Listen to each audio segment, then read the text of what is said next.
Okay, good morning, everyone. My name is Armando Garcia. I am the director of Radio Nuestra America. I am pleased to be able to conduct this interview for our program in English with the Spanish title, Nuestra Mañana.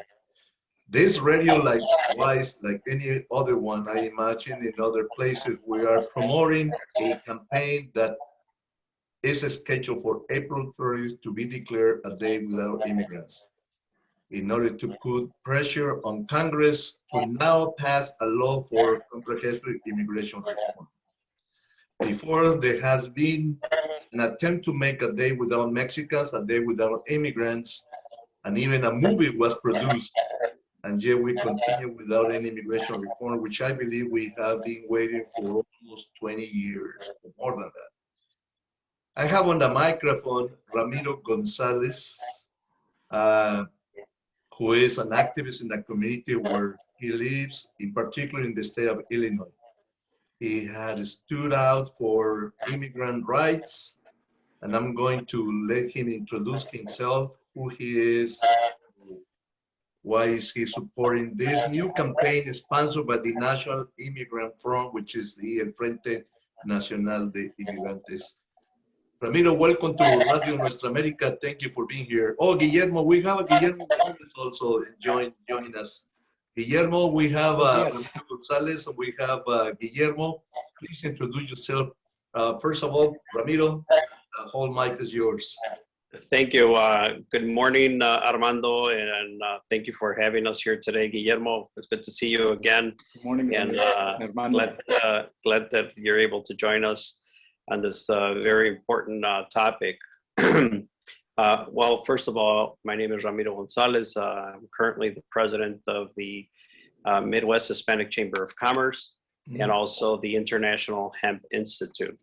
I'm a business owner, activist, former elected official, and more important, someone who believes that we need to stand for what we believe in and defend others as well who don't have the voice or the ability to get their voice be heard.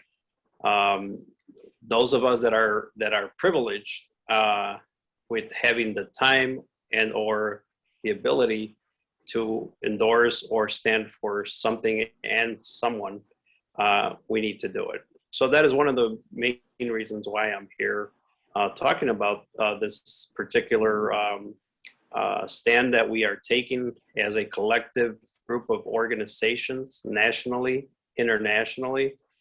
El Frente Nacional Migrante, we always talk about different topics that are violating human rights to begin with, and in today's point is basically we're trying to hold accountable a campaign promise from President Biden and Vice President Harris.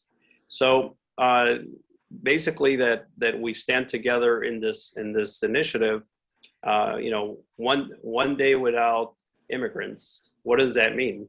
Well, you know, a lot of people have talked about it. A lot of people, like Armando said, you know, there's even been a movie. But at the end of the day, we need to continue to keep the pressure, and regardless of what method we use, it's one day without immigrants. Let's march tomorrow or May 1st, or but you know, right now we are living a different era because of this worldwide pandemic. So now we are endorsing a campaign that is basically a stay-at-home initiative instead of a marching initiative, and then keep everybody safe, of course. But you know, we are also joining in spirit and online those other groups that are doing a physical march with social distancing.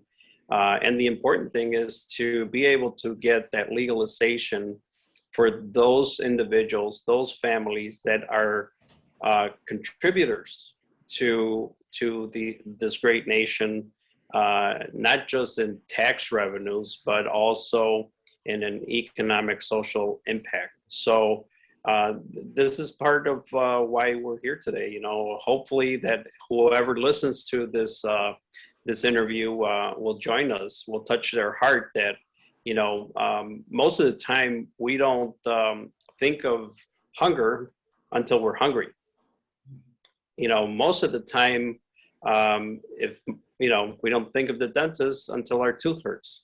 And human right issues, when they're violated, until your human rights are violated, then you start doing something about it. My rights, I don't believe they've been violated because I have been very privileged to be able to be where I'm at, have the family that I was born into, grew up in, and fortunate to have two umbilical cords. Born in Mexico, grew up in the United States. Not too many people have that fortune. But those of you who have the same fortune, you know, please join us. You know, join us every day, every time that there's an initiative, because it's important to show that support to another human being, another brother or sister, even if you're a different part of the world. So, Armando, thank you for this opportunity, and you know, I hope that that you know, we are successful on our efforts here. Sure. What about you, Guillermo? Can you introduce yourself to the audience? Well, I want to also thank you and say hello to Ramiro for having us on this show. Basically, I'm Guillermo Gomez. I'm with Chicago Committee for a Progressive Chicago. Basically, I've been an activist for over 40 years. And when I say an activist, it doesn't mean that, well, what it means really is that I've had my regular jobs, but I've also been out in the forefront, leading many classes to open up the space of equity for the Latino community and other disenfranchised communities. But basically, we have a long way to go.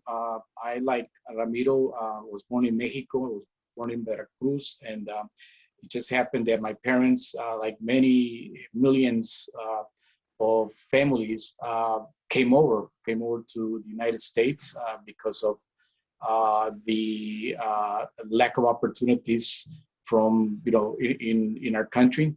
And I've been here all my life, and I really started to pay attention very young to inequalities that existed in this country, and I had to sort of really think of myself, where do I fit? So I came here in the early 60s, right at the break of the civil rights movement and the legislation that passed to have a Civil Rights Act. And I as a young boy, young man, you saw the inequalities, and I began to ask myself, where do I belong? And at that time, I didn't see myself belonging to anything because I was Mexican in the US. But throughout my presence here and growing up, you know, I tied myself into the Chicano movement, which really opened my mind up in terms of belonging to a country that wasn't my original country. What does it mean to be a Chicano? And then it gave me a different perspective in terms of what I had to do. I was fortunate enough that somebody touched me early on, you know, as a young teenager, and sort of put me on a path for gaining a better education, because let's face it, not many of us at that time in particular were getting an education. I mean, the common thought was to make it through elementary school. You were lucky if you went to high school, and even more fortunate if you went to college. So through that, I saw that we needed to open up doors, and that's what I've been trying to do throughout. Now with this event on the 30th of April and the May 1st, really what we're calling for, we have to look at how we can move this country. We can move this country, the United States, and perhaps other countries, through the economic power. Now, if we ask ourselves, well, we don't have any money, we don't have any high resources, we're not millionaires, but I think collectively, and this Días Inmigrantes, I think talks about that economic power that we all share, but it's got to be collective. I mean, it's happening in Georgia with the laws that were passed that are limiting the voting rights, and you have major companies already taking a stand, and you have even the Major League Baseball taking a stand. And I think that that's where hurting or showing the money, the economics of a movement is very important. And we've had many examples of how we've impacted economically, even over the last 20 years, 30 years, where we've been able to take major actions when we were able to. At this point, it's different because of the safety concerns that we all have for our health and the pandemic that exists out there. But we can all begin to think about if we collectively take actions, we can create opportunities to open doors for, around education, around jobs, around having more opportunities in our communities. I mean, I think that that makes the most sense, but we have to, like Ramiro said, we have to come together. We have to think in a way how we can support these actions, and April 30th is the time. We're in a given time that we can hopefully create some change where we can have enough pressure to pass legislation that includes people that do not have any documents and get them out of the shadows. And let me throw you, both of you, the first question that I have. Do you have faith for comprehensive immigration reform with all limitations to be achievable now under the administration of Joe Biden? What do you think? Do you think the scenario is already there, or is still dreaming like a dreamers? Well, who wants to answer the first question? I think that we need to keep the faith. I believe that something will happen. It's not an easy process if we understand how government works. We still have, even though that there's a majority, there's still that on that one majority of the Democratic Party, which is the president's party. And even though the president made a promise, there's still some Democrats that are not in favor of a full legalization or immigration reform. And let's not forget, everybody thinks that white supremacy is a Republican thing. It's not. It's a Democrat thing. I mean, let's not forget, history passes us by real quick. And let's not forget that, Senator Larry Bird was the longest sitting senator, and he was openly elected and a member of the Ku Klux Klan, Democrat. So I think we need to keep that in mind. We need to educate people on those issues. And then Republicans, sometimes have a misconception.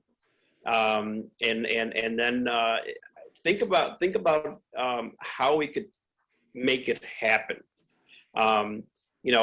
We hear the word immigrant.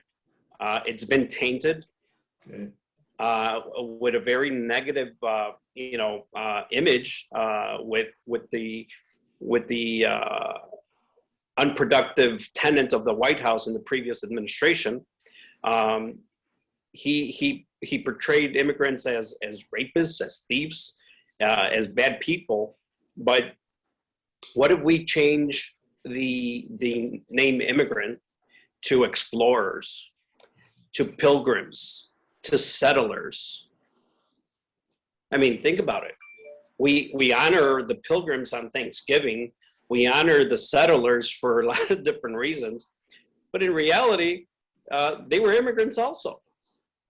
So, you know, if everybody's against Christopher Columbus now, maybe it's time that we change the message, that we rebrand the look of what a real immigrant community looks like and what they're all about, or what we are all about, and how productive we are. So I think it's part of that, you know, we need to change not just legislation, we also need to change and do an extensive education reform to be able to teach new history, real history, not the ones that won the war, not the explorers, not the pilgrims, and not the settlers that came and massacred the natives in this country and other Latin American countries, and they were the real rapists, the real human traffickers. You know, so I mean, come on. And they still are. So they're the ones that are trying to stay in power. And times change. And if you want to change things, it's not easy. I mean, I'm very convinced that it's not easy. But I believe that if we continue to put the pressure, if we continue to make people sensible to the reality, it could happen. What kind of a reform? Well, you know, we still have yet to be seen what kind of reform is going to come by, right? Yeah. I remember going back to the Clinton era and the Bush era and the Obama era. There were dozens and hundreds probably of different immigration reform bills introduced, and none of them had great success. But we can't say there wasn't some success. I mean, yeah, Obama promised a lot, delivered a half-ass reform with the Dreamers Act, but now it's something. There was pressure, and now there's something tangible. So, I mean, as bad as it could be, it's not that bad. So, why? Because nothing comes easy. If it was easy, everybody'd be doing it. And that's why I think it's important that all these organizations that are part of the Frente Nacional Inmigrante and other organizations that independently are also fighting their own fight to get to a immigration reform takes place. And to answer your question in a nutshell, I feel hopeful that something will happen. Guillermo, do you think society in general will respond to the idea to suspend activities in one single day to put pressure to U.S. Congress? Well, I think the whole society is ready for it. Well, I think that you have to take it by degrees. You have to have the hope that society can embrace a national national movement that calls for días sin inmigrantes. I mean, it's you have to put the idea out there, and it will respond. How much it will respond, we'll have to see. But I think that talking about generating this concept, and really what we're trying to do is not only the action, but raise consciousness. What does this mean to take this action and then reflect on it and continue to build? So it's a building consciousness to get to the next levels. I mean, it's you can't change. You can't change, for instance, the set of minds overnight. You have to do it gradually. You have to take people through steps. So I think that what you see now, and there are people out there talking about this Días Sin Inmigrantes, Day Without Immigrants, and this concept of not spending money will take hold. The effectiveness will depend on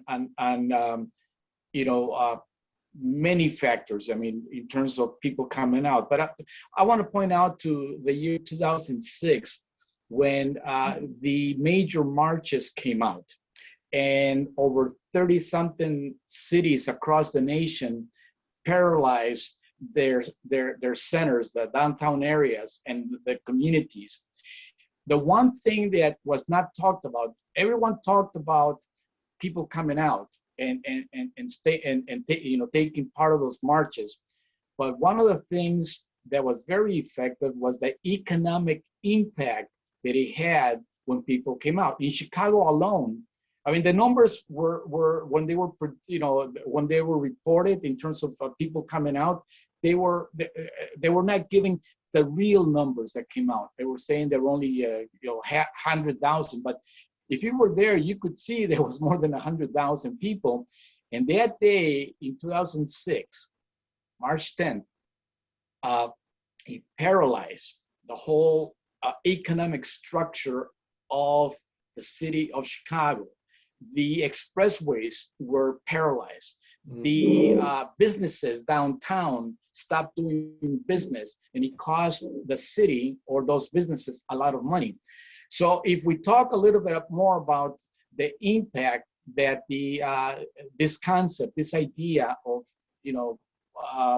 not seeing us out there, I think it's effective, and it will also it will continue to build. I mean, Ramiro mentioned it also that you have to try different strategies and build. That's what we have to do. The other part of those mega marches in 2006 that we don't think about is set the stage for the Congress to change. It went from Republican to Democratic majority. We don't talk about that. And what it also did is set the stage for the election of Barack Obama. And what happened there was a failure to capitalize on that movement, not by us, but those in government that became cautious.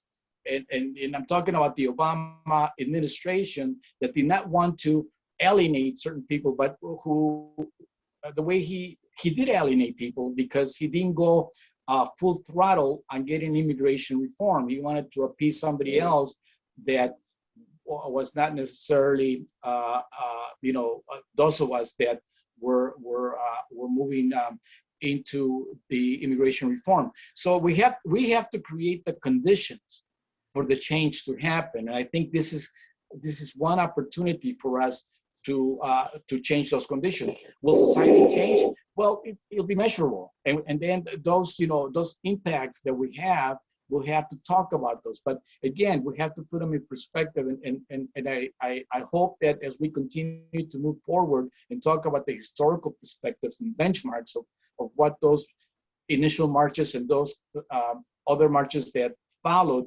the impact they had. But we have to talk about it because nobody else will. Okay, Ramiro, what has to be done at this time to make it work? I remember in 1996 in Los Angeles, we came out with the 500,000 people on the streets. Proposition 187 in Los Angeles. Now you guys in Illinois in 2006, another 100,000 on the street, and we are still demand immigration reform. What has to be done this time to make it work?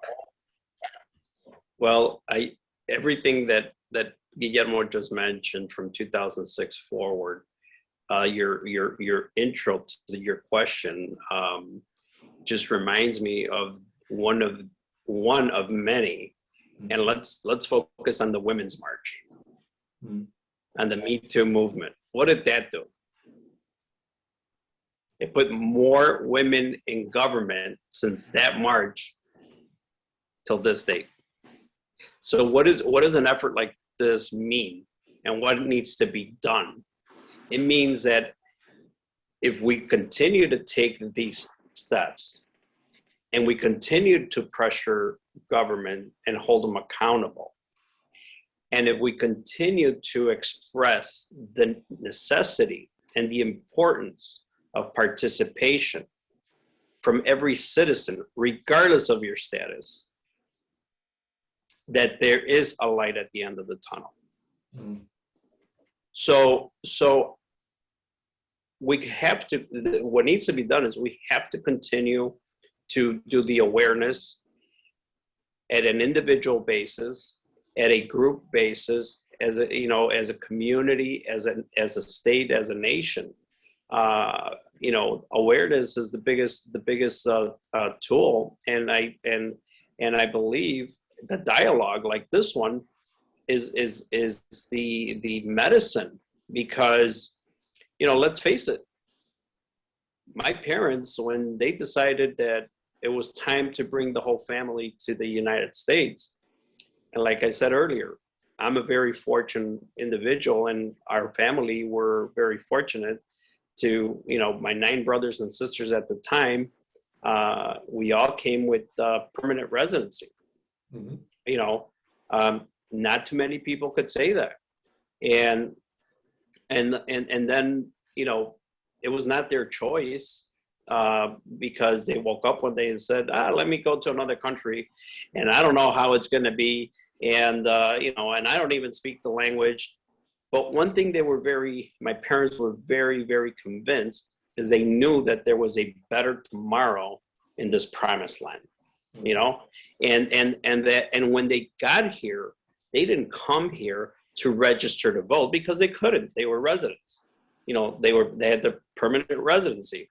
They came here to make sure that their family, the kids, had a better tomorrow, that they were empowered with knowledge, that they were empowered with good ethics. And so their mission was to get the family to a better tomorrow.